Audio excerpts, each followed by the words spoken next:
لیکن میرے بابا جو تھے وہ اپنی منگیتر سے محبت کرتے تھے، مگر تایا کی وجہ سے ان کی منگنی بھی ٹوٹ گئی۔ بعد میں دادی نے ان کی شادی میری امی سے کرا دی، مگر امی کے ساتھ وہ شاید خوش نہیں تھے، تبھی انہوں نے اپنی منگیتر کو بھگانے کی کوشش کی، مگر اس کے بھائیوں نے انہیں پکڑ لیا اور قتل کر دیا۔ اس کا انداز اعتراف جرم والا تھا، جیسے اس سب میں قصور اصل اسی کا ہو۔ Very sad. سارا بہت دھیان سے اسے سن رہی تھی۔ بابا دادا کے ساتھ ہی دکان پر بیٹھتے تھے، ان کے بعد دادا ہی سارا کچھ سنبھالتے رہے، لیکن جب دادا کی طبیعت خراب رہنے لگی تو انہوں نے تایا کے بیٹے کے ساتھ میرا نکاح کروا دیا، اسلام آباد والا گھر اور دکان میرے نام کر دی، جبکہ گاؤں کا گھر اور زمینیں تایا کو دے دی۔ کچھ عرصے کے بعد دادا کی ڈیتھ ہو گئی، پھر دادی کی بھی۔ امی نے دادا کی دکان میں بیوٹی پارلر کھول لیا۔ شروع میں انہیں کافی مسائل کا سامنا کرنا پڑا، مگر پھر وہ کافی اچھا چل گیا۔ وقت کے ساتھ ہمارے گھر کی مالیت میں بھی کئی گنا اضافہ ہو گیا۔ اس سارے عرصے میں آپ کے تایا کا آپ لوگوں سے کوئی رابطہ رہا؟ بہت زیادہ نہیں۔ پہلے وہ چند سالوں کے بعد چکر لگا لیتے تھے، پھر کافی عرصے تک ٹیلی فونک رابطہ ہی رہا۔ ابھی امی کی ڈیتھ پر وہ آئے اور انہیں گھر اور امی کا چلتا ہوا بزنس دیکھ کر بھولا بسرا نکاح بھی یاد آ گیا۔ اچانک اس کے لہجے میں تلخی در آئی تھی۔ اب وہ رخصتی کروانا چاہتے ہیں، جو کہ میں نہیں ہونے دوں گی۔ آپ کا اس سارے عرصے میں اپنے شوہر سے کبھی رابطہ نہیں ہوا؟ یہ ایک بھاری مردانہ آواز تھی جو اس کے دائیں جانب سے ابھری تھی۔ صبا نے بے ساختہ چونک کر آواز کی سمت دیکھا۔ دائیں طرف والی دیوار کے ساتھ لگے صوفے پر بیٹھا سیاہ پینٹ کوٹ میں ملبوس وہ اس کی طرف ہی متوجہ تھا۔ وہ یقیناً اس کے آنے سے پہلے سے وہیں بیٹھا تھا۔ صبا نے اپنی غائب دماغی پر خود کو کوسنا چاہا، مگر یکدم ہی رافعہ کا جملہ اس کی سماعتوں میں گونجا۔ سارا رضا اور احمد رضا کا شمار چوٹی کے وکیلوں میں ہوتا ہے، فیملی لائرز ہیں دونوں میاں بیوی۔ وہ یقیناً سارا کا شوہر تھا۔ آئی ایم سوری اگر آپ نے میری موجودگی مائنڈ کی، میں آپ کے آنے سے پہلے سے یہاں بیٹھا ہوا ہوں۔ آئی تھنک آپ نے غور نہیں کیا۔ اس کا انداز بے حد شائستہ تھا۔ نہیں، اٹس اوکے۔ وہ بدقت مسکرائی تھی۔ اچھا، تو میں پوچھ رہا تھا کہ اس سارے عرصے میں آپ کا اپنے شوہر سے کوئی رابطہ نہیں ہوا؟ نہیں۔ آپ کی والدہ کی وفات پر بھی نہیں؟ نہیں۔ وہ اپنی جگہ سے اٹھا تھا اور اس کے برابر والی کرسی کھینچ کر بیٹھ گیا۔ وہ ایک دراز قد شخص تھا، اس کی شخصیت سے خود اعتمادی اور گہرا سکون جھلک رہا تھا۔ آپ کو لگتا ہے وہ شخص یہ رشتہ برقرار رکھنا چاہتا ہے؟ پتہ نہیں، مگر ہوگا تو وہی جو تایا چاہتے ہیں، اور تایا یہ رشتہ برقرار رکھنا چاہتے ہیں۔ اس کے انداز میں ایک تلخی بھری بے بسی جھلکی تھی۔ اور آپ نہیں رکھنا چاہتی تو صبا آپ کریں گی کیا؟ ڈیورس لینے کے بعد آپ کے پیرنٹس بھی نہیں ہیں، بہن بھائی بھی نہیں ہیں، آپ اکیلی کیسے سروائیو کریں گی؟ احمد رضا کا انداز گفتگو بے حد خوبصورت تھا، حالانکہ باتیں وہ بڑی تلخ کر رہا تھا۔ میں اکیلی نہیں ہوں، رافعہ ہے نا میرے ساتھ۔ پہلی بار اس کے ہونٹوں پر ایک نرم سی مسکراہٹ نے جھلک دکھائی تھی۔ رافعہ نہیں، رافع۔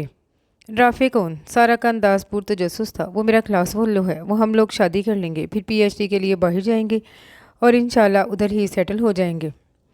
آنے والے دنوں کے تصور سے جیسے اس کا چہرہ جگمگا اٹھا تھا، تبھی سارا کی ٹیبل پر پڑا فون بجنا شروع ہو گیا۔ السلام علیکم، کیسی طبیعت ہے اب امی کی؟ او مائی گاڈ، کون سے ہاسپٹل میں؟ سارا کے چہرے کے تاثرات تیزی سے بدلے تھے۔ وہ ایک دم اٹھ کر کھڑی ہو گئی تھی۔ ریلیکس سارا، میں آ رہی ہوں۔ اچھا ٹھیک ہے، اللہ حافظ۔ فون ٹیبل پر رکھتے ہی اس نے سر پکڑ لیا تھا۔ کیا ہوا سارا؟ احمد رضا بیوی سے مخاطب ہوا تھا، لہجے میں فکر مندی تھی۔ امی کی طبیعت پھر بگڑ گئی ہے، صرف زارا تھی گھر پر، وہ ہاسپٹل تو لے کے گئی ہے انہیں، لیکن وہ پریشان ہو رہی ہے اکیلی۔ مجھے جانا ہوگا، چلو میں ڈراپ کر دیتا ہوں تمہیں۔ وہ بھی فوراً اٹھ کھڑا ہوا۔ نہیں، میرے پاس گاڑی ہے نا، میں چلی جاؤں گی، تم یہاں سب سنبھال لینا، اور ہاں پلیز بچوں کو اسکول سے پک کر لینا۔ تمہیں پتہ ہے نا کہ علینا کی چھٹی جلدی ہوتی ہے۔ اپنا سامان سمیٹتی وہ ساتھ ساتھ ہدایات بھی دیتی جا رہی تھی۔ ہاں ڈونٹ وری۔ وہ واپس بیٹھ گیا۔ سارا کے نکلنے کے بعد وہ دوبارہ اس کی جانب متوجہ ہوا تھا۔ ہاں تو ایسا ہے مس صبا کہ آپ کا چائلڈ میرج کا کیس ہے، اور چائلڈ میرج پاکستان کے قانون کے مطابق اللیگل تو ہے، مگر اس کی قانونی حیثیت بہرحال برقرار ہے۔ اگر آپ 18 سال کی ہونے سے پہلے کیس کرتی تو عدالت اس شادی کو ختم کر دیتی، مگر اب معاملہ تھوڑا سا پیچیدہ ہو گیا ہے، وہ سنجیدگی سے پیشہ ورانہ انداز میں کہہ رہا تھا۔ لیکن میرا کیس تو مضبوط ہی ہے نا، چائلڈ میرج اللیگل ہی ہے اور رخصتی بھی نہیں ہوئی ابھی۔ وہ جیسے مایوس نہیں ہونا چاہ رہی تھی۔ ہاں یہ اسٹرانگ پوائنٹس ہیں، لیکن چونکہ آپ کے پراپرٹی کے معاملات بھی ہیں تو کیس الجھنے کا خدشہ موجود ہے۔ اس کا انداز آگاہی دینے والا تھا۔ لیکن پراپرٹی کے کیسے؟ یہاں کا گھر اور دکان میرے نام ہے، اور گاؤں والے گھر اور زمین میں مجھے کوئی دلچسپی نہیں، لیکن آپ کے گھر اور دکان میں تو آپ کے تائے کی دلچسپی ہے نا؟ ہاں مگر وہ تو میرے نام ہے نا، اور آپ ان کے بیٹے کے نام۔ خیر یہ بتائیں، آپ کی طلاق کے سلسلے میں اپنے تایا سے بات ہوئی؟ احمد رضا کی بات نے ایک مرتبہ پھر اس کے چہرے پر پریشانی کے رنگ بکھیر دیے۔ نہیں، میں نہیں کر سکتی ان سے بات۔ انگلیاں مروڑتی، لب چباتی وہ خوفزدہ نظر آنے لگی تھی۔ وہ بہت سخت مزاج کے مالک ہیں، مجھے ڈائریکٹ شوٹ کر دیں گے اگر میں نے ان سے ایسی کوئی بات کی تو۔ آپ کی باتوں سے اندازہ ہو رہا ہے کہ آپ کے تایا کی بنیادی دلچسپی پراپرٹی میں ہے، تو ہو سکتا ہے کہ کیس کے دوران ان کا زیادہ فوکس ہو ہی پراپرٹی پر، اور اسی بنیاد پر وہ کیس کو لمبا کھینچنے کی کوشش کرے، اور آپ آئی تھنک فوراً فیصلہ چاہتی ہیں۔ تو کیا آپ پراپرٹی سے دستبردار ہو سکتی ہیں؟ نہیں، کبھی بھی نہیں۔ اس کا انداز قطعیت لیے تھا۔ لیکن آپ نے تو ویسے بھی شادی کر لینی ہے رافع سے۔ وہ جیسے کرید رہا تھا۔ ہاں، لیکن ہمیں باہر جانا ہے اور وہاں سیٹل بھی ہونا ہے، اس کے لیے ہمیں پیسے چاہیے ہوں گے۔ وہ فکر مند نظر آ رہی تھی۔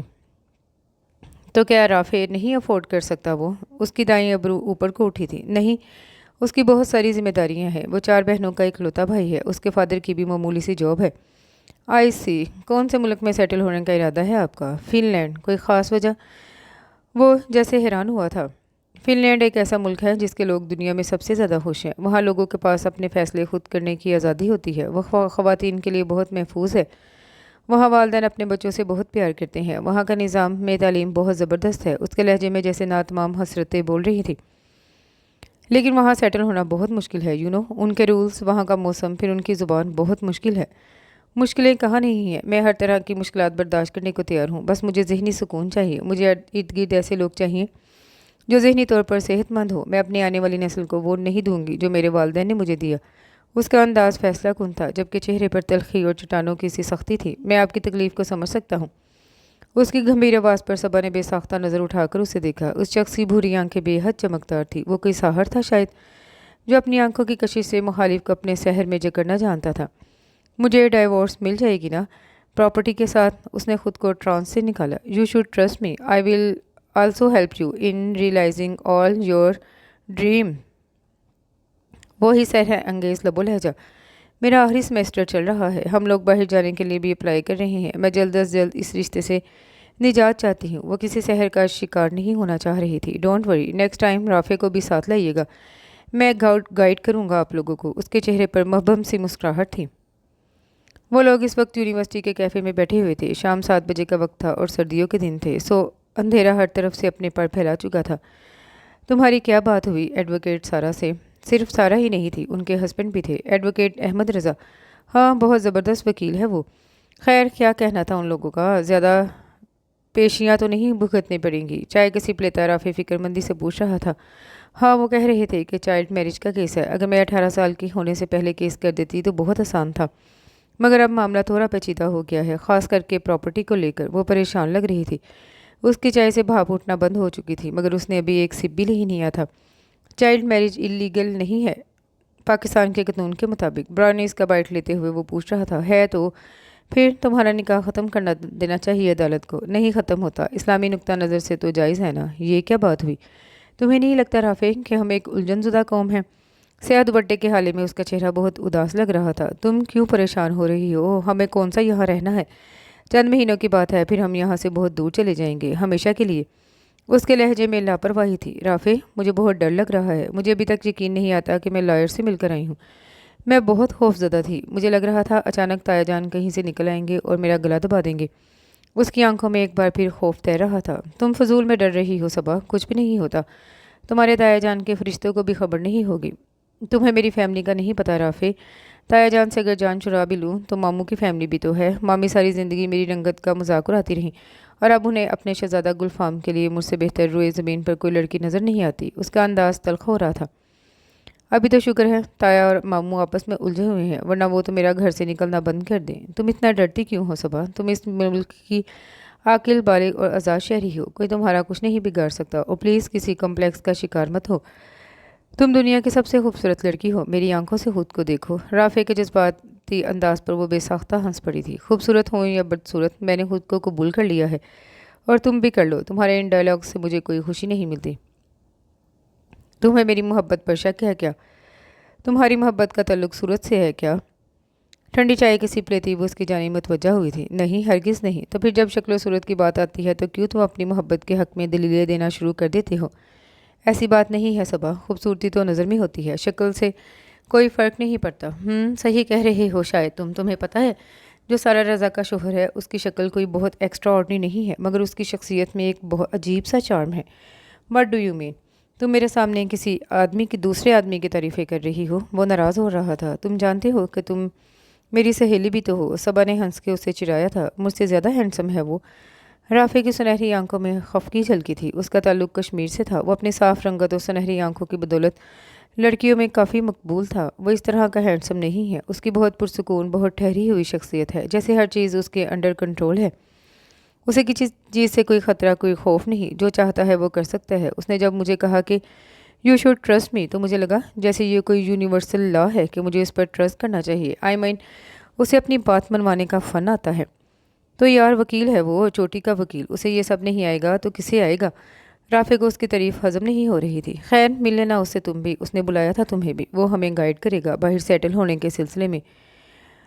وہ کیا گائیڈ کرے گا؟ فیملی لائر ہے وہ۔ رافع کا انداز تیکھا سا تھا۔ مرضی ہے تمہاری، میں تو جا رہی ہوں، میری بس نکلنے کا ٹائم ہو رہا ہے۔ اپنا بیگ کندھے سے لٹکا کے وہ اٹھ کھڑی ہوئی، جبکہ اس کے چہرے پر ہلکی سی مسکراہٹ تھی۔ وہ جانتی تھی بظاہر خود کو بے نیاز ظاہر کرنے کے باوجود رافع اپنی شکل و صورت پر کافی نازا تھا۔ اس کے منہ سے کسی کی تعریف اس سے ہضم ہو ہی نہیں رہی تھی۔ بتانا نیکسٹ ٹائم جب تمہارا اس لائر سے ملنا ہو تو۔ رافع نے پیچھے سے ہانک لگائی۔ کیوں، تم بھی ملو گے؟ وہ واپس پلٹی تھی۔ ملنا پڑے گا۔ اس کا انداز چیلنج قبول کرنے والا تھا۔ گھر میں اس کا استقبال ایک سناٹے نے کیا، وہی سناٹا، وہی تنہائی جو اس نے ہوش سنبھالتے ہی اپنے ارد گرد محسوس کی تھی۔ پچھلے 1.5 ماہ میں اس سناٹے کی دیوار میں دراریں کیا پڑی تھی، اس کی تو زندگی کی عمارت لرز گئی تھی۔ اپنے کمرے میں داخل ہو کے اس نے لائٹ آن کی۔ نفاست سے سجا کمرہ جگمگا اٹھا تھا۔ سامنے ہی ٹیبل پر اس کی ماں کی تصویر تھی، سیاہ سرخ امتزاج کے لباس میں ملبوس، نفاست سے کیے ہوئے میک اپ میں وہ کہیں سے بھی ایک جوان بیٹی کی ماں نہیں لگ رہی تھی۔ وہ بے حد خوبصورت تھی، سرخ و سفید رنگت، تیکھے نکوش، اور پھر انہیں پہننے اوڑھنے کا سلیقہ بھی آتا تھا۔ دادی کو اپنی شادی سے انکاری بیٹے کے لیے ایک زبردست انتخاب لگی ہوں گی، اور بابا بھی انہیں پا کر اپنی ناکام محبت بھول گئے ہوں گے۔ لیکن جب ان کی سابقہ منگیتر نے اپنے نکاح سے چند دن پہلے انہیں پکارا تو ان کی سوئی ہوئی محبت جاگ اٹھی۔ وہ اپنے پاؤں میں پڑی خوبصورت بیڑیاں توڑ کر پلٹ گئے اور پھر 4 کندھوں پر واپس آئے۔ اس کی ماں تو فقط بیوی کا دکھ نہیں تھا، اصل ناسور تو شوہر کی بے وفائی تھی، جسے وہ آخری سانس تک نہیں بھلا پائی تھی۔ سب کہتے تھے انہوں نے بہت حوصلے سے، بہت ہمت سے کام لیا، شوہر اور پھر ساس کی وفات کے بعد سب کچھ تنہا سنبھال لیا۔ لیکن یہ بات صرف صبا جانتی تھی کہ اس کی ماں ذہنی طور پر صحت مند نہیں تھی۔ ماں کی تصویر اٹھا کر وہ بیڈ پر بیٹھ گئی۔ بہت سارے آنسو آنکھوں کی باڑ پھلانگ کر پھسلتے چلے گئے۔ اسے بھی تو فقط ماں کی موت کا ہی دکھ ہی تو نہیں تھا، اصل دکھ تو یہ تھا اس کی اپنی ماں کے ساتھ کوئی ایک بھی خوشگوار یاد نہ تھی۔ اس کی زندگی جہنم بنانے والا شخص اس کا باپ تھا، وہ خود ان کے پاؤں کی بیری تھی۔ اس کے لیے انہوں نے اپنی ساری جوانی تیاگ دی تھی، صرف اس کے مستقبل کے لیے وہ گھر کی 4 دیواری چھوڑ کر بڑے بازار میں آ بیٹھی تھی، اور ان سنگین جرائم کی سزا وہ 25 سال سے بھگتتی آ رہی تھی۔ اور رافع پوچھتا تھا، صبا تمہارے اندر خود اعتمادی کی اتنی کمی کیوں ہے؟ تم اتنی خوفزدہ کیوں رہتی ہو؟ وہ اسے کیسے بتاتی کہ اتنا سنگین جرم سر اٹھا کر کیسے جی سکتا ہے بھلا؟ سنگین مجرم سر اٹھا کر کیسے جی سکتا ہے بھلا؟ اور اب تایا جان آگے تھے، اسے ایک جہنم سے نکال کر دوسرے جہنم میں جھونکنے۔ اپنی جان دے دوں گی مگر ایسی زندگی مزید نہیں گزاروں گی۔ اس کے اندر کی ٹوٹی بکھری لڑکی نہ جانے کیسے اتنی مضبوط ہو گئی تھی۔ سیڑھیوں پر چاپ اڑی، کوئی نیچے سے اوپر آ رہا تھا۔ اس نے جلدی سے اپنی آنکھیں صاف کر کے تصویر واپس ٹیبل پر رکھ دی۔ وہ ہم نہ تھی اس کی ماموزات۔ یہ اتنا اندھیرا کیوں کیا ہوا ہے؟ صرف ایک کمرے کی لائٹ جلا کر بیٹھی ہو؟ دروازے پر کھڑی وہ سوال کر رہی تھی۔ بس ایسے ہی۔ صبا نے اٹھ کر الماری کھول لی۔ ہمنا کی طرف اب اس کی پیٹھ تھی۔ اتنی دیر سے کیوں آئی ہو؟ اس نے دروازے پر کھڑے کھڑے دوسرا سوال پوچھا۔ کام تھا، الماری میں سر دیے اس نے مختصر جواب دیا۔ تمہارے تایا تائی مری گئے ہیں، کسی قریبی رشتہ دار کی ڈیتھ ہو گئی تھی۔ امی بابا بھی گئے تھے مگر وہ واپس آ گئے۔ تمہارے تایا تائی رکیں گے کچھ دن وہیں؟ اچھا ٹھیک ہے۔ ویسے تم نے اپنے تایا تائی سے پوچھا نہیں کہ بیٹے کو کیوں نہیں لائے ساتھ؟ اب اس سے بھر کر کون سے موقع کا انتظار کر رہے ہیں؟ ہمنا سینے پر ہاتھ باندھے اندر آ چکی تھی۔ انداز اس کا تفتیشی تھا۔ نہیں۔ صبح کپڑے نکال کر آئرن سٹینڈ کی جانب بڑھ گئی۔ ہمنا اس کے پیچھے آئی تھی۔ اس کا انداز صاف چسکے لینے والا تھا۔ پوچھنا چاہیے تھا تمہیں، آخر کس بنیاد پر رخصتی کا مطالبہ کر رہی ہیں جب بیٹا ہی نہیں ہے؟ وہ اس کے برابر آ کر کھڑی ہو گئی۔ میں نے سنا تھا کہ ان کا اپنے بیٹے سے کوئی جھگڑا چل رہا ہے۔ کچھ لوگ تو یہاں تک کہتے ہیں ان کا بیٹا گھر چھوڑ کر بھاگ گیا ہے اور انہیں اس کا کوئی اتا پتہ بھی نہیں۔ اور دیکھو انہیں آگے جائیداد کے لالچ میں تمہیں رخصت کروانے، اور تم ایسی اللہ میاں کی گائے، تم چپ چاپ ان کے ساتھ چل بھی دو گی؟ صبح کوئی بھی تبصرہ کیے بغیر پوری توجہ سے دوپٹہ استری کر رہی تھی۔ عجیب لڑکی ہو تم، تمہیں کسی بات سے فرق ہی نہیں پڑتا۔ خیر میں یہ کہنے آئی تھی کہ امی کہہ رہی ہیں کھانا نیچے ہی آ کر کھانا اور رات کو بھی نیچے ہی آ کر سونا، اوپر اکیلے سونے کی ضرورت نہیں ہے۔ ٹھیک ہے۔ ہمنا پیغام دے کر واپس پلٹ گئی۔ اس کے کمرے سے نکلتے ہی صبا نے استری بند کر دی اور بیڈ پر آ کر گرنے کے انداز میں بیٹھ گئی۔ کاش کوئی ایک مصیبت ہوتی میری زندگی میں۔ تلخی بھری بے بسی کے ساتھ اس نے دروازے کی جانب دیکھا جہاں سے ہمنا نکلی تھی۔ ماموں کی فیملی وہ مصیبت تھی جو اس کی ماں نے خود اپنے گلے میں ڈالی تھی۔ دادا دادی کے انتقال کے بعد ان ماں بیٹی کا اکیلے رہنا بہت مشکل ہو گیا۔ تب ہی امی نے ماموں سے درخواست کی کہ وہ ان کے نیچے والے پورشن میں شفٹ ہو جائیں۔ وہ لوگ پہلے پنڈی کے گنجان آباد علاقے میں مقیم تھے۔ لاکھ منتیں کرانے کے بعد وہ لوگ شفٹ ہوئے تھے ان کی طرف۔ ماموں کا آفس بہت دور ہو جائے گا، بچوں کے اسکول بدلنے پڑیں گے، مامی کا میک اپ بہت دور ہو جائے گا، ہزار بہانے تھے ان کے پاس۔ صبا کو یاد تھا کہ امی کیسے جا جا کر انہیں قائل کرنے کی کوششیں کرتی تھی۔ پھر جب وہ شفٹ ہو بھی گئے تو ان کا انداز احسان کرنے والا ہی تھا، حالانکہ سارے بلز امی دیتی تھیں۔ اس کے علاوہ بھی مامی کسی نہ کسی بہانے سے امی سے پیسے لیتی رہتی تھی۔ لیتی تو ادھار کے طور پر تھی، مگر یہ ادھار کبھی واپس نہ کیا۔ امی کو پتہ تھا ان کی چالوں کا، مگر بھائی بھابھی کے ہاتھوں وہ بآسانی بلیک میل ہو جاتی تھیں۔ صرف تمہاری وجہ سے لوگوں کے ہر طرح کے حربے برداشت کرنے پر مجبور ہو جاتی ہوں میں، صرف تمہاری وجہ سے۔ اتنے سالوں سے میں ایک شخص کے نام پر بیٹھی ہوئی ہوں جس نے مجھے دھوکہ دیا، جس سے شدید نفرت کرتی ہوں میں۔ ان کا بس صرف صبا پر چلتا تھا۔ ان کی ہر بات کی تان آ کر صبا کے باپ کی بے وفائی پر ٹوٹتی تھی، جس کا وہ صبا کو برابر کا ذمہ دار ٹھہراتی تھی۔ ماں کی یاد ہمیشہ اس کے دل پر ایک بھاری بوجھ چھوڑ جاتی، آنکھوں میں مرچیں سی بھر دیتی۔ اس نے سر جھٹک کر ان تکلیف دہ یادوں سے چھٹکارا حاصل کرنا چاہا، مگر یہ سب اتنا آسان تو نہ تھا۔ یہ یادیں تو ذہن کے گوشوں کے ساتھ بری طرح چپکی ہوئی تھیں۔ فون پر میسج کی ٹیون بجی تو اس کا دماغ ایک لمحے کے لیے بٹا۔ ہمنا کا میسج تھا، وہ اسے کھانا لگنے کا بتا رہی تھی۔ میرے سر میں درد ہے، میں کھانا نہیں کھاؤں گی اور سوؤں گی اوپر ہی۔ میسج کر کے اس نے فون آف کر دیا، اٹھ کر دروازہ لاک کیا، لائٹ بند کی اور بیڈ پر آ کے لیٹ گئی۔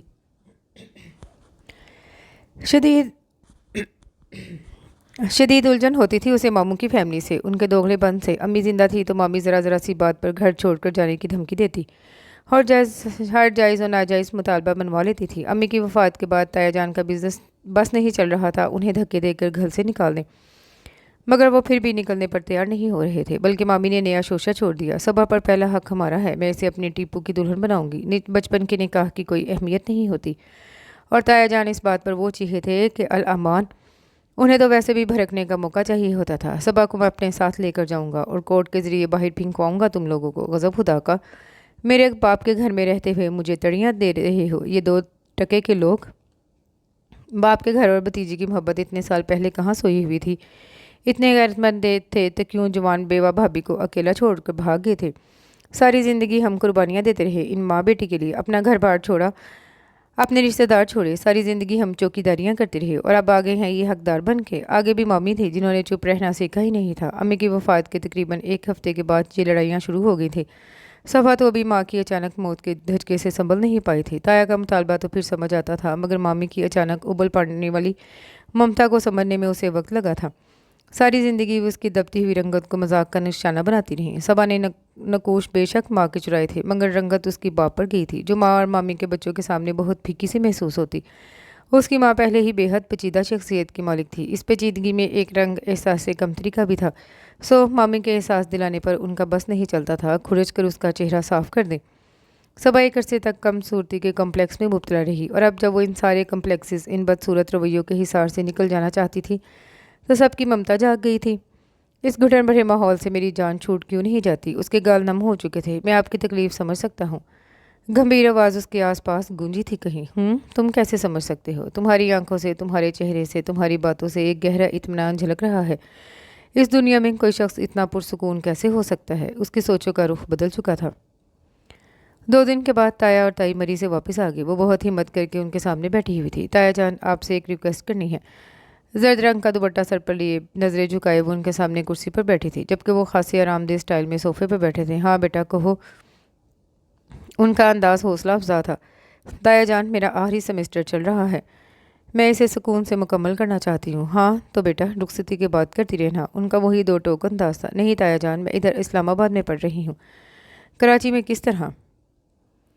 اسے خود سمجھ میں نہیں آ رہا تھا کہ انہیں کیسے قائل کریں۔ ہاں تو ادھر ہی مکمل کر لینا، میری اسد سے بات ہوئی ہے اس سلسلے میں، انہوں نے بیٹے کا حوالہ دیا۔ وہ بے بسی سے انہیں دیکھ کر رہ گئی۔ تایا جان، رخصتی کے بعد مشکل ہو جاتا ہے، پھر ایک ہی سیمیسٹر کی تو بات ہے۔ یہ ٹھیک کہہ رہی ہے۔ کافی دیر سے خاموش بیٹھی تائی جان نے لب کشائی کی۔ رخصتی کے بعد مشکل ہو جاتا ہے؟ کیا مشکل ہو جاتا ہے؟ کہہ تو رہا ہوں بے شک ادھر اسلام آباد میں ہی رہے۔ انہیں بی بی کی دخل اندازی پسند نہیں آئی تھی۔ عثمان، کبھی تو آپ بھی بات مان لیا کریں۔ رخصتی کے بعد لڑکیوں کے اور طرح کے مسائل ہوتے ہیں، سمجھنے کی کوشش کریں۔ اچھا بھائی ٹھیک ہے، بعد میں کرا لیں گے رخصتی، تم مکمل کر لو اپنا سیمیسٹر۔ وہ بھی جانے کس موڈ میں تھے جو رضامندی دے دی۔ صبا نے اطمینان کا سانس لیا۔ ٹھیک 1 ہفتے بعد تایا اور تائی واپس کراچی لوٹ گئی، مگر اس کا سیمیسٹر ختم ہونے کے بعد واپس آنے کی یقین دہانی کرا کر اسے بھی اور ماموں کی فیملی کو بھی۔ ہاں تو رافع، بڑی خوشی ہوئی آپ سے مل کر۔ وہ دونوں ایڈوکیٹ سارا رضا کے آفس میں موجود تھے اور آج وہاں سارا نہیں تھی۔ سیم ہیئر سر، وہ بھی اس شخص کے سحر سے نہیں بچ پایا تھا۔ تو آپ لوگوں کا فن لینڈ جانے کا ارادہ ہے؟ ایسا ہی ہے سر۔ جب مس صبا نے بتایا تو کافی حیرت ہوئی تھی مجھے، کیونکہ اکثر Pakistani student Germany, Canada, Australia, China وغیرہ جاتے ہیں۔ ہاں بٹ آئی ایم شیور کہ صبا نے آپ کو ہمارے فن لینڈ جانے کی وجہ بھی بتا دی ہوگی۔ یس شی ٹولڈ می۔ ویسے فن لینڈ بڑی پرامن جگہ ہے، بڑے سکون والی۔ Lot of best wishes for you. Thank you sir. Saba نے بتایا تھا کہ آپ ہمیں گائیڈ کریں گے۔ ہاں بالکل، وہاں کے امیگریشن کے قوانین کی کافی حد تک سمجھ ہے مجھے، لیکن آپ کو بتا دوں وہاں سیٹل ہونا بہت مشکل ہے۔ وہاں کی شہریت لینے کے لیے آپ کو مسلسل 6-7 سال وہاں قیام کرنا پڑے گا۔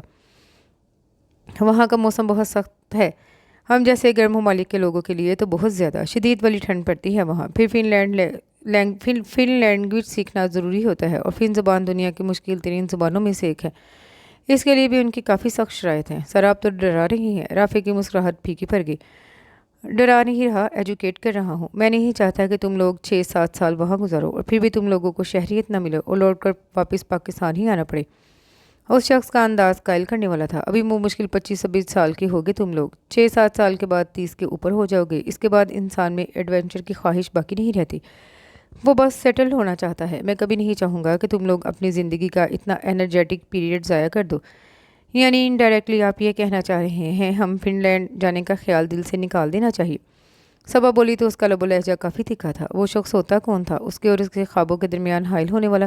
نہیں، ایسا بالکل بھی نہیں ہے۔ میں تو بس آپ لوگوں کو آنے والے مسائل سے بر وقت آگاہ کرنے کی کوشش کر رہا تھا، تاکہ تم لوگ اچھی طرح سے پلاننگ کر لو اور کل کو پچھتاؤ نہ، کیونکہ مسٹر رافع سے ہی کہہ رہا ہوں نا میں۔ جی سر، لیکن باہر جا کر سیٹل ہونا اتنا مشکل بھی نہیں ہے۔ میں کتنے لوگوں کو جانتا ہوں جو باہر جا کر سیٹلڈ ہوئے اور اب بہت کامیاب زندگی گزار رہے ہیں۔ 100% درست کہہ رہے ہیں آپ۔ اس کے ہونٹوں پر ایک بار پھر ایک مبہم سی مسکراہٹ نے ٹھہراؤ کیا۔ باہر جا کر سیٹل ہونا اتنا مشکل بھی نہیں، مگر اس کے لیے بہت سارے طریقے ہوتے ہیں جو لوگ اختیار کرتے ہیں۔ مثلاً رافع کی دلچسپی ایک دم بھری۔ مثلاً اس کی مسکراہٹ گہری ہوئی۔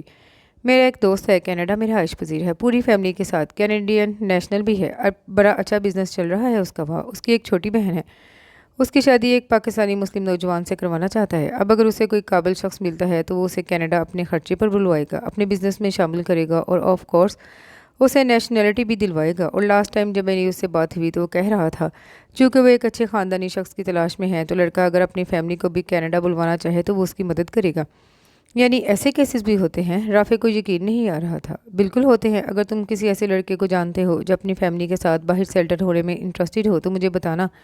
یہ لو میرا کارڈ۔ اس نے اپنی جیب سے کارڈ نکال کر رافع کی طرف بڑھایا، جسے اس نے بہت سنبھال کر اپنے والیٹ میں رکھ لیا۔ لیکن یاد رکھنا، لڑکا خاندانی اور شریف ہونا چاہیے۔ عالیان اچھا دوست ہے میرا، اس کی بہن میرے لیے بھی بہنوں کی طرح ہے۔ شیور سر، اگر میں نے کسی کو ریفر کیا تو پوری گارنٹی کے ساتھ کروں گا۔ رافع کا انداز اطمینان دلوانے والا تھا۔ گارنٹی تو اپنے سوا ہم کسی کی نہیں دے سکتے۔ اس شخص کی مسکراہٹ بظاہر تو سادہ ہی تھی، مگر اس میں کچھ ایسا ضرور تھا جو صبا کو غیر آرام دہ کر رہا تھا۔ ہاں تو اب آپ لوگوں کے کیس کی طرف آتے ہیں۔ آپ لوگوں نے اپلائی کرنا شروع کیا؟ اس نے ایک دم موضوع بدلا، جیسے اس نے صبا کا غیر آرام دہ ہونا محسوس کر لیا ہو۔ کافی ساری یونیورسٹی میں آن لائن اپلائی کر چکی ہوں میں، لیکن کہیں سے بھی رسپانس نہیں ملا ابھی تک۔ صبا کی آواز میں مایوسی تھی۔ ڈونٹ وری، میں نے کہا نا کہ I will help you in realising all your dreams. اس کے لب و لہجے میں کچھ تھا کہ وہ چاہنے کے باوجود بھی اسے جھٹلا نہیں پا رہی تھی۔ اس نے بے ساختہ پلٹ کر رافع کی جانب دیکھا جو اپنی ہی سوچوں میں گم نظر آیا۔ آج اس کا یونیورسٹی سے آف تھا۔ تقریباً سارا دن اس نے تھیسس پر کام کرتے ہوئے گزارا۔ کافی دیر سے اسے پیاس محسوس ہو رہی تھی، مگر وہ کام مکمل کیے بغیر اٹھنا نہیں چاہ رہی تھی۔ اس کی پوری توجہ لیپ ٹاپ کی اسکرین پر مرکوز تھی۔ جبکہ انگلیاں تیزی سے کی پیڈ پر چل رہی تھیں۔ تکیے پر پڑا اس کا موبائل بج اٹھا تھا۔ رافع کالنگ۔ پہلی بیل پر اس نے فون اٹھا لیا۔ ہاں رافع، واپس آ گئے تم؟ اس کے انداز میں ایک بے صبری تھی۔ لیپ ٹاپ کی لڈ گرا کر اس نے اسے بھی سائڈ پر کر دیا اور پوری طرح سے فون کی طرف متوجہ ہوئی۔ ہاں یار، بس ابھی گھر پہنچا ہوں، چینج کرنے سے بھی پہلے تمہیں کال کی ہے۔ رافع کی آواز میں تھکاوٹ سی تھی۔ صبا کی نظر بے ساختہ دروازے سے نظر آتے ٹیرس پر گئی جہاں تیز دھوپ چمک رہی تھی۔ وہ ایک بے حد گرم دن تھا۔ چرند پرند تک اپنے ٹھکانوں میں دب کے بیٹھے تھے۔ اس کا دل رافع کے لیے تشکر کے جذبات سے بھر گیا جو اتنی گرمی میں اس کے لیے خوار ہو رہا تھا۔ یہ صبا سے بھر کر کون جان سکتا تھا کہ زندگی میں ایک ایسے شخص کا ہونا کتنی بڑی نعمت ہے جو آپ کے لیے کچھ کرے اور جتائے بنا۔ ملاقات ہوئی تمہاری لائر سے، اس کے شکریہ کرنا آتا ہی نہیں تھا، سو دل میں ڈھیروں تشکر لیے وہ اصل بات کی طرف آئی۔ ہاں ویسے صبا، تم نے صحیح جج کیا تھا اسے پہلی ہی ملاقات میں۔ ہی از این امیزنگ پرسن۔ رافع اس شخص سے پوری طرح متاثر ہو چکا تھا۔ تم کہتے ہو تو مان لیتی ہوں، مگر اپنی ججمنٹ پر مجھے کبھی بھی یقین نہیں رہا۔ تمہارا تو تمہاری ذات پر سے بھی یقین متزلزل ہوا ہے۔ خود پر یقین تو کر کے دیکھو، تمہارے آدھے سے زیادہ مسائل خود ہی حل ہو جائیں گے۔ کیا ہو گیا ہے؟ تم نے تو ایسی فلسفیانہ باتیں کبھی نہیں کی۔ صبا کو نہ جانے کیوں ہنسی آئی تھی۔ ہاں شاید یہ تمہارے لائر کی کمپنی کا اثر ہے۔ وہ خود بھی ہنس رہا تھا۔ ویسے ایک بات ہے، اس سے بات کر کے میں بہت پر امید ہو گیا ہوں۔ اچھا، کیا کہہ رہا تھا وہ؟ اس کے بہت سارے لنکس ہیں، وہ باہر سیٹل ہونے میں ہماری مدد بہت کر سکتا ہے۔ ویسے صبا، کیا ضروری ہے ہم لوگ فن لینڈ ہی جائیں؟ ہم کسی دوسرے ملک بھی تو جا سکتے ہیں، جیسے چائنا، کینیڈا۔ پلیز رافع، تمہیں پتہ ہے نا میں فن لینڈ کے بارے میں کتنی پیشنیٹ ہوں۔ صبا نے اس کی بات کاٹی تھی۔ اور تمہارا یہ پیشنٹ ہونا میری سمجھ میں نہیں آتا۔ اس کے انداز میں ہلکی سی بیزاری مگر نمایاں الجھن تھی۔ کچھ باتیں میں شاید تمہیں کبھی نہیں سمجھا سکوں گی، یہ بھی انہی باتوں میں سے ایک بات ہے، سو اسے رہنے دو۔ یہ بتاؤ، ڈیورس کے سلسلے میں کیا کہہ رہا تھا وہ؟ نوٹس تو نہیں بھجوایا اس نے ابھی تک؟ تایا جان روز کراچی سے کال کرتے ہیں مجھے، آج تو تائی نے بھی بات کی، وہ رخصتی کی تیاریاں کر رہی ہیں۔ آخر تک آتے آتے اس کے لہجے میں ایک واضح پریشانی اتر آئی تھی۔ تم ان لوگوں کو بتا کیوں نہیں دیتی صبا؟ رافع نے حیرانی بھری ناراضگی کا اظہار کیا۔ یہ بات میں ان سے کبھی نہیں کر سکتی، تم پلیز لائر سے کہو جلدی نوٹس بھجوائے انہیں۔ تائی بتا رہی تھی کہ انہوں نے زیادہ تر شاپنگ کراچی سے ہی کر لی ہے، اب اگلے ماہ وہ اسلام آباد آ رہی ہیں، باقی شاپنگ وہ میرے ساتھ مل کر کرنا چاہ رہی ہیں۔ مجھے تو کچھ سمجھ نہیں آ رہا، یہاں میں نے ڈیورس کے لیے کیس فائل کر رکھا ہے، وہاں وہ شادی کی تیاریاں کر رہی ہیں۔ اس کے لہجے میں پریشانی کی نسبت خوف کا تناسب بڑھتا جا رہا تھا۔ مجھے تمہاری سمجھ نہیں آتی صبا، مجھے تو لگتا ہے اپنے تایا کو سرپرائز کر دینے کے چکر میں تم خود کسی کا سرپرائز کا شکار ہو جاؤ گی۔ وہ اب باقاعدہ ناراض ہو رہا تھا۔ اچھا نا، اب ناراض تو نہیں ہو، میں کوشش کرتی ہوں کہ ان سے بات کر لوں۔ پلیز اب یہ ڈرنا چھوڑو، تم دو ٹوک بات کرو ان سے۔ مجھے تایا جان سے بچپن سے ہی بہت ڈر لگتا ہے، وہ ذرا ذرا سی بات پر چیخنے لگتے ہیں۔ تمہیں پتہ ہے نا، جب کوئی مجھ پر چیخے تو میں رونے کے علاوہ کچھ نہیں کر سکتی۔ تم تو سمجھنے کی کوشش کرو مجھے۔ پتہ نہیں کیوں اس کی آواز میں نمی در آئی تھی۔ میں کر رہا ہوں کوشش صبا، مگر تم نہیں سمجھ رہی، یہ ہمت تمہیں کبھی نہ کبھی تو کرنی ہی پڑے گی نا۔ اس کی ناراضگی کم ہوتی ہوئی بھی نہیں محسوس ہو رہی تھی۔ جب وقت پڑتا ہے تو ہمت خود ہی آ جاتی ہے، ابھی مجھے مجبور نہیں کرو۔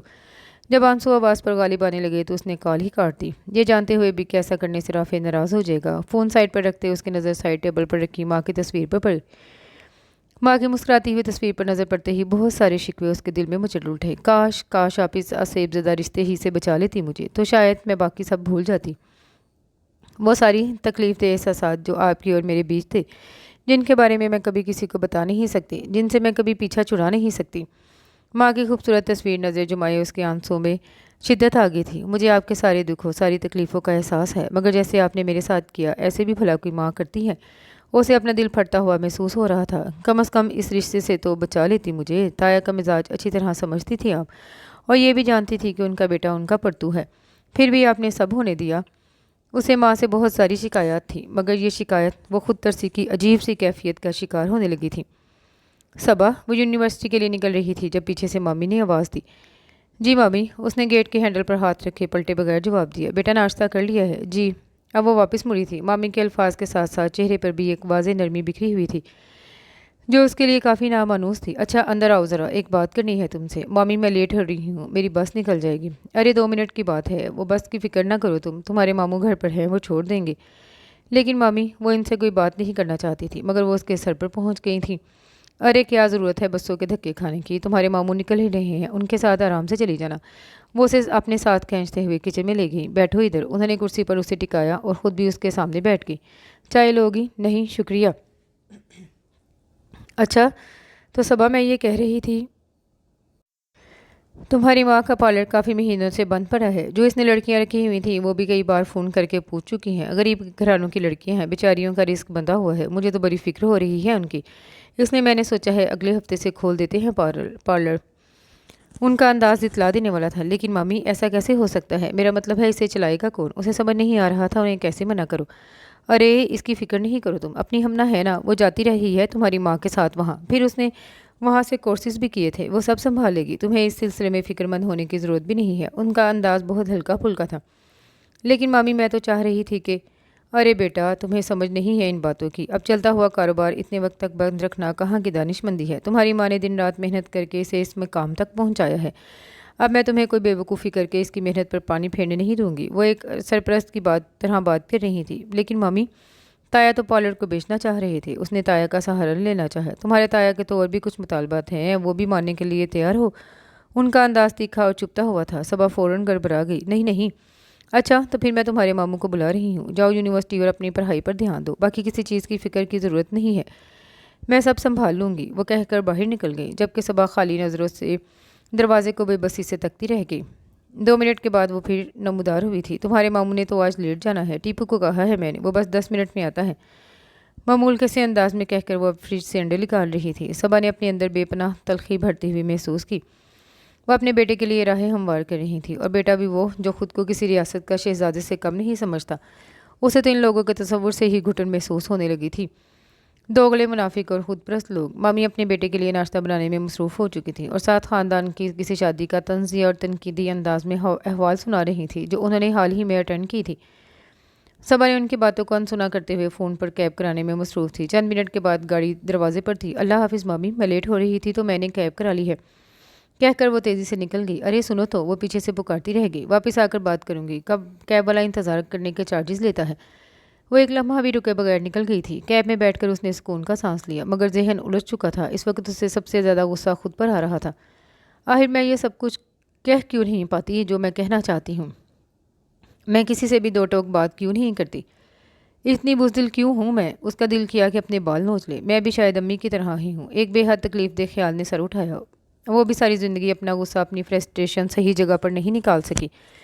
بابا سے ناراض ہونے کا تو خیر انہیں موقع ہی نہیں ملا، مگر دادی سے بھی ناراض نہیں ہو سکی جنہوں نے زبردستی بابا کی شادی کرائی تھی، نہ ہی اپنے بھائی بھابھی کو قصوروار ٹھہرا سکی جنہوں نے ان کی شادی طے کی اور جنہیں وہ دل سے اپنی بربادی کا ذمہ دار سمجھتی تھی۔ سارا غصہ، ناراضگی، ساری فرسٹریشن وہ ہمیشہ دل ہی میں دبائی رہی، جو رفتہ رفتہ ایک زہر بن کر ان کی ساری شخصیت میں گھل گیا، اور ان کا شکار وہی لوگ ہوتے تھے جن پر ان کا بس چلتا تھا۔ میں بھی امی کی طرح ہوتی جا رہی ہوں، آہستہ آہستہ میرے اندر بھی زہر بڑھتا جا رہا ہے۔ اس نے اپنے آپ سے خوف آنے لگا۔ نہیں، میں جانتے بوجھتے خود کو کھائی میں نہیں گرنے دوں گی، مجھے ابھی سے خود کو صحیح کرنا ہے۔ میں اب کسی کی بھی غلط بات نہیں برداشت کروں گی۔ میں گھر جاتے ہی مامی سے صاف بات کروں گی، مجھے پارلر بھیجنا ہے، اینڈ دیٹس اٹ۔ اور رافع، وہ مجھے سمجھنے کے بجائے فضول میں ڈانٹتا رہتا ہے، اس سے بھی کلیئر بات کرنی ہے مجھے، ورنہ وہ بھی ساری زندگی یہی ایٹیٹیوڈ رکھے گا۔ رات کو آنے والی رافع کی کال یاد کر کے اس کا دماغ ایک بار پھر کھولنے لگا۔ اس نے اچھا خاصا ڈانٹا تھا اسے، اور وہ خاموشی سے اس کی ڈانٹ سنتی رہی تھی، اس ڈر سے کہ وہ ناراض نہ ہو جائے۔ اب جو مجھے فیل ہوگا میں کہوں گی، ہوتا ہے ناراض تو ہوتا ہے۔ سارا راستہ اس کے دماغ میں یہی کشمکش چلتی رہی تھی۔ یونیورسٹی پہنچ کے وہ اپنے دماغ سے یہ سب نہیں نکال پائی تھی۔ ہائے، وہ جیسے ہی ڈپارٹمنٹ میں داخل ہوئی وہ سامنے سیڑھیوں پر بیٹھا نظر آ گیا۔ اس نے ہاتھ ہلا کر صبا کو متوجہ کیا۔ وہ بھی اس سے ایک چیز سیڑھی چڑھ کر چھوڑ کر بیٹھ گئی۔ کوئز کی تیاری کیسی ہے؟ وہ آج کوئی اتنا فریش نہیں لگ رہا تھا۔ نہیں ہے۔ صبا بھی ذہنی طور پر تھکی ہوئی تھی، سو اس کی آواز میں ایک نمایاں بیزاری تھی۔ کیوں؟ وہ حیران ہوا، کیونکہ صبا پڑھائی کو ہمیشہ سنجیدگی سے لیتی تھی، بس نہیں پڑھ سکی، پریشان تھی بہت۔ اس کا وہی ڈھیلا ڈھالا سا انداز تھا۔ ہاں بس ایک پریشان ہی تو ہونا آتا ہے تمہیں۔ رافعہ کا انداز بیزار و طنزیہ تھا۔ مطلب کیا ہے تمہارا؟ اس کا لہجہ بھی فوراً تیکھا ہوا۔ وہ ابھی تک کچھ دیر پہلے کی سوچوں کے زیر اثر تھی۔ مطلب یہ کہ اپنے تایا سے تو بات کی نہیں ہوگی تم نے ابھی تک؟ رافع، جب انہیں نوٹس ملے گا وہ خود ہی بات کر لیں گے۔ اس بات پر آ کر وہ کمزور پڑ جاتی تھی۔ تایا کا ایک گہرا خوف اس کے لاشعور میں بیٹھا ہوا تھا۔ اچھا، اگر نوٹس ملنے پر بجائے فون پر بات کرنے کے وہ ڈائریکٹ یہاں تشریف لے آئے تو؟ وہ اٹھ کھڑا ہوا، اس کے انداز میں واضح غصہ تھا۔ تو کیا؟ اگر انہوں نے مجھ پر زبردستی کرنے کی کوشش کی تو میں تمہاری طرف آ جاؤں گی، اور وہ پلیٹ میں رکھ کر تمہیں کروڑوں کی مالیت کے گھر اور دکان کے کاغذات پیش کریں گے۔ یہ لو بی بی، یہ بھی لیتی جاؤ۔ مطلب کیا تمہاری اس بات کا؟ رافع، وہ بھی اٹھ کھڑی ہوئی۔ مطلب یہ میرا صبا بی بی، میں ایک کرائے کے گھر میں رہتا ہوں، 4 بہنیں ہیں میری اور 2 بوڑھے بیمار ماں باپ۔ میں باہر جا کر خود سے سیٹل ہونا افورڈ نہیں کر سکتا۔ اگر تم اپنی پراپرٹی سے ہاتھ دھو بیٹھی ہو تو وہ سارے خواب بھول جانا جو ہم نے مل کر سجائے تھے، اور وہ زندگی گزارنے کے لیے تیار رہنا جو میں اور میرے گھر والے گزار رہے ہیں۔ اس کے انداز میں بے پناہ تلخی تھی۔ اچھا تو تمہاری نظریں بھی میری پراپرٹی پر ہیں، وہ بولی تو اس کا لہجہ زہر خن تھا۔ Shut up, just shut up, باہر میں جاؤ تم اور تمہاری پراپرٹی۔ میں ہی الو تھا جو تمہارے لیے خوار ہو رہا تھا، تم میں نہ ہمت ہے نہ عقل ہے۔ وہ ارد گرد کی پرواہ کیے بغیر دہرا تھا۔ ہاں نہیں ہے مجھ میں ہمت اور عقل، مگر اپنے بارے میں کیا خیال ہے؟ تم کیوں 6 سال سے میرے ساتھ محبت کا کھیل کھیل رہے ہو جب دلچسپی تمہاری ساری پراپرٹی میں ہے؟ حالانکہ صبح صبح کا وقت تھا، رش کم تھا، مگر پھر بھی کافی لوگ ان کی طرف متوجہ ہوئے تھے۔ صبا کو شدید ذلت کا احساس ہوا تھا، تبھی بات کرتے ہوئے اس کی آواز لرز رہی تھی۔ مائی فٹ، تم اور تمہاری پراپرٹی اور محبت کا کھیل میں کھیل رہا ہوں کہ تم کسی ٹول کی طرح استعمال کر رہی ہو مجھے۔ تمہارے اپنے مسائل ہیں، تمہارے اپنے خواب ہیں۔ ان مسائل سے نکلنے کے لیے اور ان خوابوں کو پانے کے لیے تمہیں کوئی ساتھی چاہیے۔ وہ شخص میں ہوں یا کوئی اور، اس سے تمہیں ذرا برابر فرق نہیں پڑتا۔ تم مجھے استعمال کرتی رہی ہو۔ یہ محبت سب بکواس ہے۔ وہ اس کے سر پر کھڑا گڑا رہا تھا۔ تمہیں نہ اس سے فرق پڑتا ہے کہ میں کیا چاہتا ہوں، نہ اس سے کہ میرے کیا مسائل ہیں۔ اتنے دنوں سے تمہیں بتا رہا ہوں میری امی کی طبیعت نہیں ٹھیک، تم کبھی انہیں دیکھنے آئی، حالانکہ کئی بار تم میرے گھر جا چکی ہو۔ دیکھنے آنا تو دور کی بات، تم نے کبھی سرسری انداز کے بغیر پوچھا بھی نہیں۔ پوری رات ہاسپٹل میں رہا ہوں میں آج بھی، مگر تمہیں اپنے مسئلوں سے فرصت ہی کب ہے؟ میں ہی بے وقوف ہوں جو تمہارے پیچھے خوار ہوتا رہا ہوں۔ جہنم میں جاؤ تم، تمہارے مسئلے، تمہارے خواب اور تمہاری پراپرٹی۔ سامنے پڑے بیگ کو ٹھوکر مرتا ہوا وہ چلا گیا تھا، اور وہ آنکھوں میں آنسو لیے اسے جاتا ہوا دیکھتی رہ گئی۔ اپنے جذبات، اپنے غصے، اپنی ناراضگی کا اظہار اس نے کھل کر لیا تھا، مگر دوسروں کے جذبات مجروح کیے بغیر۔ اپنے جذبات دوسروں تک پہنچانا بھی تو ایک فن تھا جس سے وہ نابلد تھی۔ صبا خودکشی کیسے کر سکتی ہے؟ یہ تایا جان کی آواز تھی، چلاتی ہوئی اسے اپنے کان کے پردے پھٹتے ہوئے محسوس ہوئے۔ وہ جب سے ہاسپٹل سے گھر شفٹ ہوئی تھی، تایا اور ماموں کی فیملی کے درمیان ایک جنگ چھڑی ہوئی تھی، اور ان کی آوازیں اس کے اعصاب پر ہتھوڑے کی مانند برس رہی تھی۔ وہ بے بسی سے اپنے کمرے میں پڑے یہ تماشا دیکھ رہی تھی۔ موت تک نے تو اسے دھتکار دیا تھا، اب اسے کسی چیز سے فرق پڑنا تو نہیں چاہیے تھا، مگر یہ چیخو پکار اس کے اعصاب کا امتحان بنی ہوئی تھی۔ تایا تائی اس کی خودکشی کی خبر سنتے ہی فوراً کراچی سے آگئے تھے، اور جب سے آئے تھے ان کے اور ماموں کی فیملی کے درمیان ایک جنگ چھڑی ہوئی تھی۔ یہ ہم سے پوچھ رہے ہیں کہ اس نے خودکشی کیوں کی؟ بھائی صاحب، یہ کوئی ایسا انوکھا واقعہ نہیں ہے۔ لڑکیاں جب شادی کے لیے راضی نہیں ہوتی تو کرتی ہیں ایسی حرکتیں۔ امتحانوں کے بعد آپ نے شادی رکھی تھی نا، اور آخری پیپر دے کر آتے ہی بچی نے خودکشی کر لی۔ یہ مامی کی آواز تھی۔ مطلب کیا ہے آپ کی اس بات کا؟ اسے آج یاد آیا ہے کہ وہ شادی کے لیے راضی نہیں، برسوں پرانی شادی ہے یہ۔ تایا جان سخت سیخ پا تھے۔ وہ لوگ ٹی وی لاؤنج میں بیٹھے ہوئے تھے، تایا اور ماموں تو نہیں، لیکن مامی اسے اپنے کمرے میں لیٹے ہوئے بھی نظر آ رہی تھی۔ تائی یقیناً کچن میں تھی۔ مامی کی نسبت وہ بے حد خاموش مزاج واقع ہوئی تھی۔ برسوں پہلے وہ بچی تھی، شادی کے مفہوم سے اب آشنا ہوئی ہے۔ مامی نے دو بدو جواب دیا۔ آپ لوگوں کو کیا لگتا ہے؟ آپ کی یہ سازشیں مجھے سمجھ نہیں آ رہی۔ جانے سے پہلے میں بات کر کے گیا تھا صبا سے، 100% راضی تھی وہ۔ آپ کے سامنے رضامندی نہ دیتی تو جان سے جاتی کیا؟ مامی کا انداز کڑا تھا۔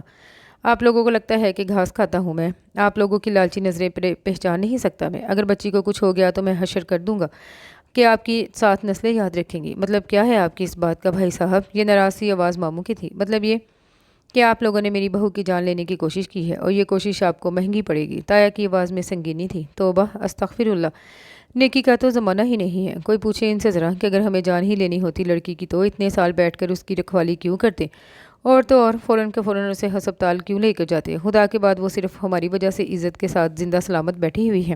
مامی شدید طیش میں آئی تھی۔ بہت شکریہ آپ کی خدمات کا، مگر آپ کی اطلاع کے لیے عرض کر دوں کہ اس جمعے کو میں رخصتی کروا رہا ہوں صبح کی، اور ہو سکتا ہے گھر اس سے بھی پہلے بیچ دوں۔ سو برائے مہربانی آپ لوگ اپنا بوریا برسے سمیٹنا شروع کر دیں۔ لالچ کے تامنے ہمیں اور ایک یتیم بچی کے مال پر نظریں خود رکھی ہوئی ہیں۔ واہ کیا بات ہے آپ کی! میں پوچھتی ہوں آپ ہوتے کون ہیں یہ گھر بیچنے والے؟ مامی ایک دم بھڑکی تھی۔ یہ ایک یتیم بچی سے پہلے میرے باپ کا مال ہے، اور بچی کا وارث بھی میں ہی ہوں۔ آپ لوگ اگر تمیز سے نہیں نکلیں گے تو پتہ ہی ہے آپ کو کہ قانون کی مدد لینا میرے لیے کتنا مشکل ہے۔ ان کا انداز جتاتا ہوا سا تھا۔ رشتہ داری کا جتنا لحاظ میں نے کرنا تھا وہ میں کر چکا ہوں۔ اب اپنی پیٹھ پر دوبارہ سے چھرا گھونپنے کا موقع نہیں دوں گا میں آپ لوگوں کو۔ صبا کی خودکشی کا الزام ماموں کی فیملی پر لگا کر تایا نے انہیں دفاعی پوزیشن پر لا کھڑا کیا تھا۔ مامی اپنی تمام تر تیزی کے باوجود رخصتی کی مخالفت نہ کر سکی۔ وہ جب بھی رخصتی کے خلاف بولتی، تایا اس کی خودکشی کو لے کر پولیس کو انوالو کرنے پر تیار ہو جاتے۔ ایسے میں ماموں اور ٹیپو بمشکل انہیں ٹھنڈا کرتے، جو کہ صبا کے لیے باعث حیرت تھا کہ وہ بھلا خودکشی کے کیس سے اتنے خوفزدہ کیوں تھے، حالانکہ وہ اس میں انوالو بھی نہیں تھے۔ اس کی خودکشی کا تعلق تو ایک ایسے مسئلے سے تھا جس کی کسی کو کانوں کان خبر بھی نہیں تھی۔ وہ خالی خالی نظروں سے اپنی کلائی پر سجتی مہندی کو دیکھ رہی تھی۔ تمام ہمتیں دم توڑ گئیں۔ اندر دور دور تک خالی پن پھیلا ہوا تھا اور اس خالی پن میں تلخیوں کے ببول اگ رہے تھے۔ یہی نصیب تھا تمہارا صبا رحمان، اس کو قبول کر لو، اسی میں تمہارا بھلا ہے۔ تم نے سوچا بھی کیسے کہ زندگی کی کسی خوشی پر تمہارا حق بھی ہو سکتا ہے؟ تمہارے نصیب میں یوں ہی گھٹ گھٹ کر جینا لکھا ہے۔ ساری زندگی تم اسد عثمان کے سامنے بے لگام گائے بنی اس کی جھڑکتیاں سہتی رہو گی، بالکل تائی جان کی طرح، اپنے خاندان کی دوسری عورتوں کی طرح، کھل کر ہنسنے، کھل کر بولنے کے لیے ترستی رہو گی ساری زندگی۔ فن لینڈ جانا تھا نا تم نے، پی ایچ ڈی کرنی تھی تم نے، ساری زندگی تایا کے جاہل بیٹے کی جی حضوری کرو گی۔ اس کے سوچوں میں زہر بھرا ہوا تھا، وہ خود اذیتی کے آخری مراحل طے کر رہی تھی۔ صبا، صبا! تائی جان دروازے پر کھڑی اسے پکار رہی تھی۔ وہ چونک کر اپنے خیالوں سے نکلی۔ جی جی، کدھر گم ہو؟ وہ اندر آ کر اس کے بیڈ کے سامنے کھڑی ہوئی۔ کہیں نہیں، اس نے سر جھٹکا۔ ماشاء اللہ، بہت پیاری مہندی لگی ہے۔ وہ مہندی والی لڑکی کے ساتھ ہی اس کے سامنے بیڈ پر بیٹھ کر اس کی مہندی دیکھنے لگی۔ وہ انہیں دیکھ کر رہ گئی۔ صرف ایک وہی تھی جو اسے سب سے مختلف، سب سے بے غرض لگی تھی۔ سادہ طبیعت، خاموش مزاج، ہر وقت کسی نہ کسی کام میں مگن رہتی تھی۔ کیا یہ ہمیشہ سے اتنی خاموش مزاج ہیں؟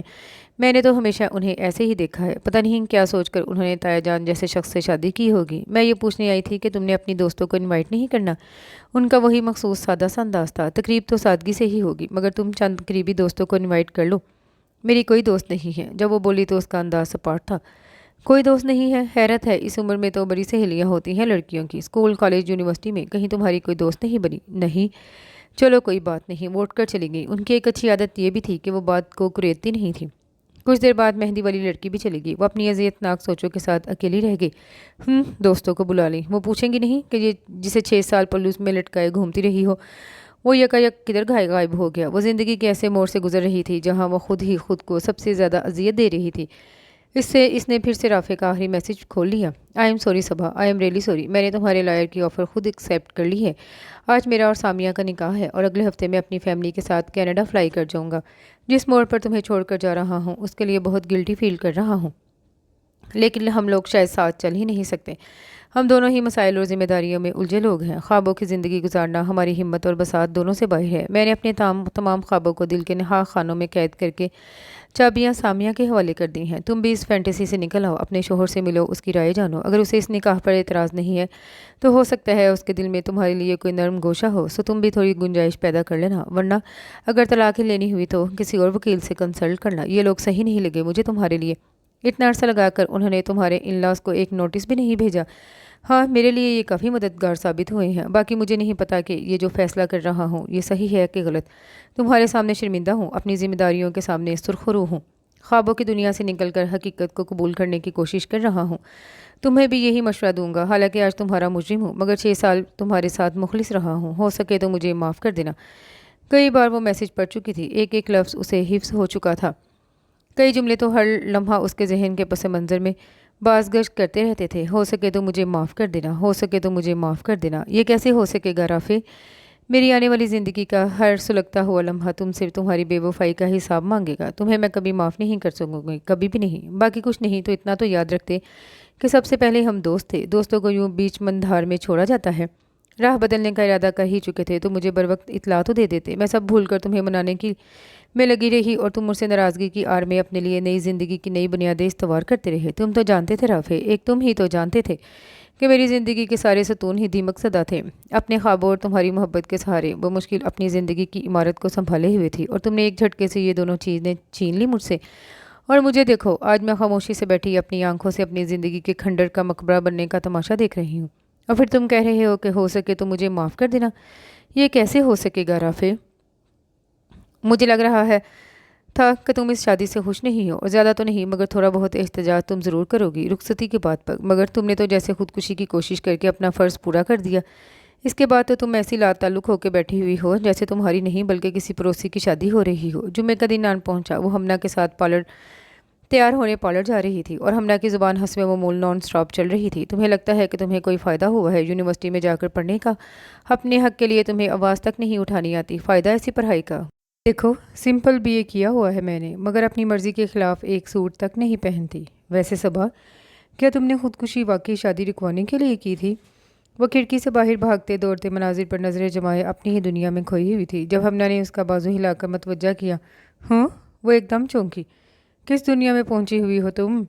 ہمنا کو اس کی غائب نماہی اچھی نہیں لگی۔ اچھا، میں کہہ رہی تھی کہ خودکشی کی کوشش تو تم نے اس دن اصلی والی کی تھی، اور مجھے اگر تمہارا ایڈریس نہیں چاہیے ہوتا تو آج تم منو مٹی تلے سوئی ہوئی ہوتی۔ میں تو سوچ رہی تھی کہ تم اپنا نیا ایڈریس نہیں دینا چاہ رہی، تبھی دروازہ لاک کر لیا ہے۔ مطلب یہ تمہاری پرانی عادت ہے نا کہ منع کرنے کی بجائے دروازہ لاک کر کے بیٹھ جاتی ہو۔ تبھی میں نے ڈپلیکیٹ چابی لا کر دروازہ کھولا تھا، اور پھر تم سلیپنگ پلز کی خالی شیشی کے ساتھ بے ہوش پڑی ہوئی ملی، اور شکر ہے اس وقت بابا بھی گھر پر تھے اور تمہیں ہسپتال بھی لے گئے، ورنہ سوچو آج تمہارا سوئم بھی ہو چکا ہوتا۔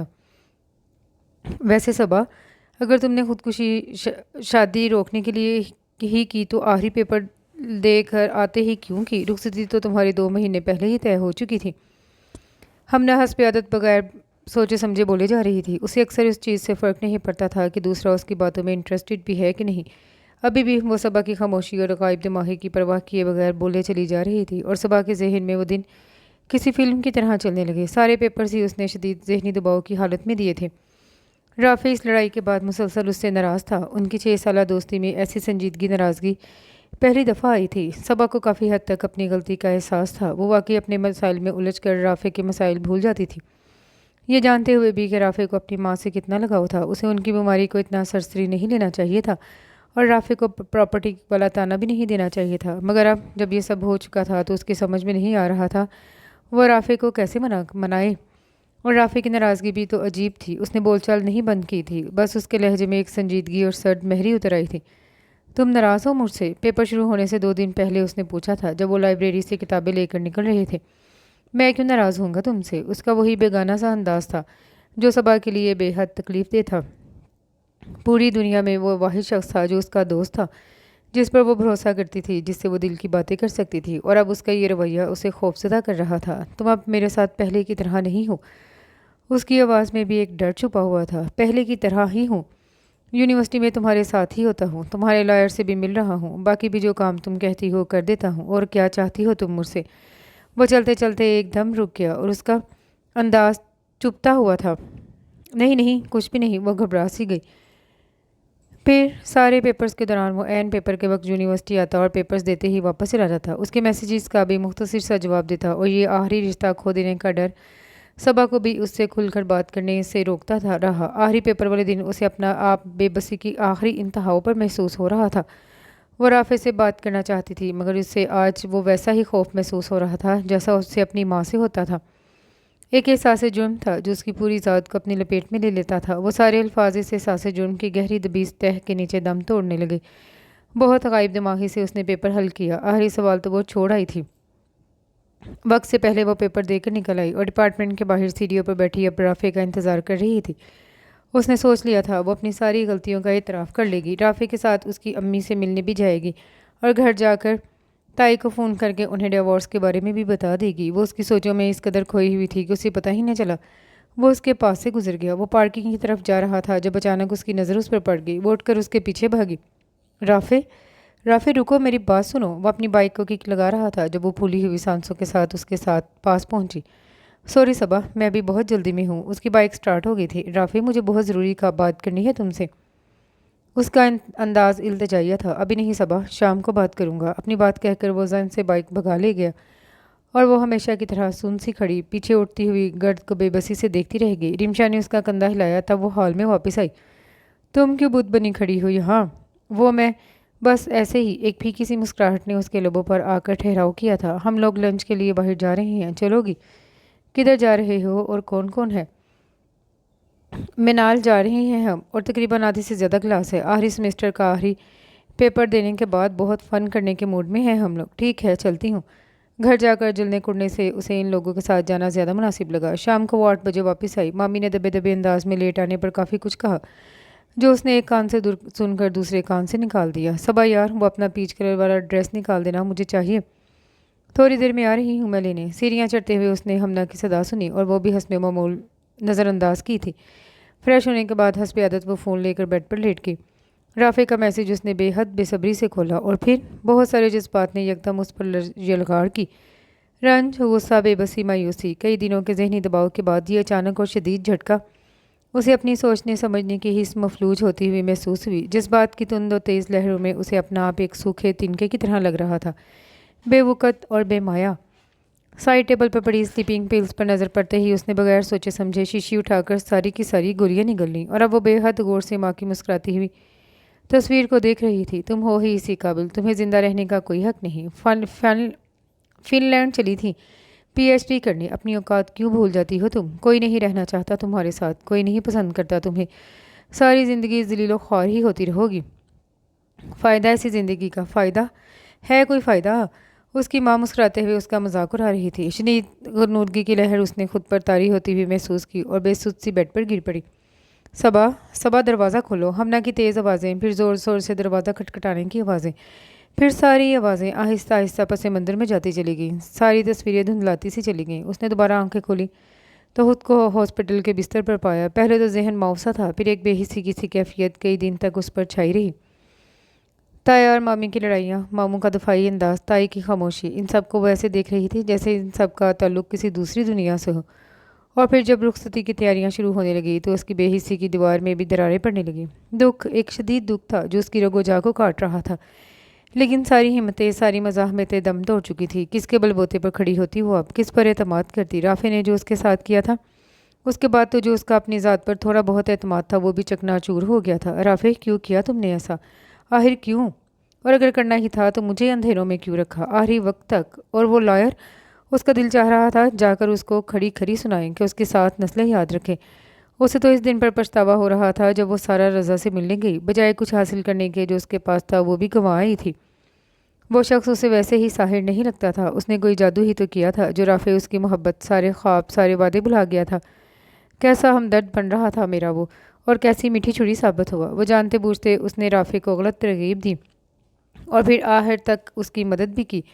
لائر کو بھی کیا کہوں، رافع کی اپنی ہی نیت میں فطور تھا، اس نے تو صرف سبز باغ ہی دکھائے ہوں گے۔ جو کچھ کیا تھا اس نے اپنی مرضی اور خوشی سے کیا۔ پوری دنیا میں کوئی ایک شخص بھی نہیں ہے جو میرے ساتھ فیئر ہو۔ یہ ایک کاٹدار احساس تھا۔ ابھی 2 دن پہلے ہی سارا رضا کا میسج آیا تھا، میں آپ سے کیس کے سلسلے میں ملنا چاہ رہی ہوں۔ اس نے جواب دینے کی بجائے اس کا نمبر ہی بلاک کر دیا۔